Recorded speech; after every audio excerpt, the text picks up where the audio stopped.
আসসালামু আলাইকুম রহমতুল্লাহি ওবরাকাতুহু। আজকের কাজ কালকের জন্য ফেলে রেখো না। কতক সময় অন্তরে একটি নেক আমল করার চিন্তা জাগে, কিন্তু মানুষের নফস তাকে এভাবে বিভ্রান্ত করে যে কাজটি তো ভালো, তবে কাল থেকে তা আরম্ভ করব। মনে রাখবেন, এটা নফসের চক্রান্ত।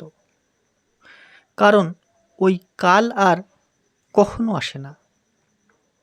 যে কাজ করতে হবে তা আজই, বরং এখনই শুরু করুন। জানা তো নেই সেই কাল পাবো কি না, খবর তো নেই কাল সুযোগ হবে কি না।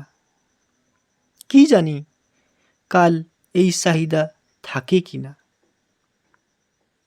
খবর তো নেই কালকের অবস্থা অনুকূল হয় না প্রতিকূল। কাল বেঁচে থাকবো কি না তাও তো জানি না। এজন্য কুরআনে কারিমে আল্লাহ সুবহানাহু ওয়া তাআলা ইরশাদ করেন, ওয়াসারিউ ইলা মাগফিরাতিম মির রাব্বিকুম ওয়া জান্নাতিন আরদুহাস সামাওয়াতু ওয়াল আরদ। অর্থাৎ নিজের পরওয়ারদিগারের মাগফিরাতের দিকে দ্রুত ধাবিত হও, বিলম্ব করো না, এবং সেই জান্নাতের দিকে দৌড়াও যার প্রশস্ততা সমস্ত আসমান ও জমিনের সমান।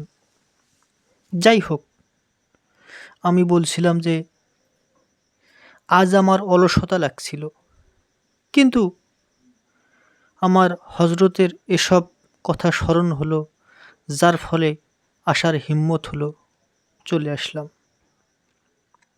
তাই সবাই এই আলোচনাটি মনে রাখবেন যে কখনো কোনোভাবে আজকের কাজ কালকে ফেলাই রাখা কোনোভাবেই উচিত না। ইনকিলাব ইনকিলাব, জিন্দাবাদ জিন্দাবাদ।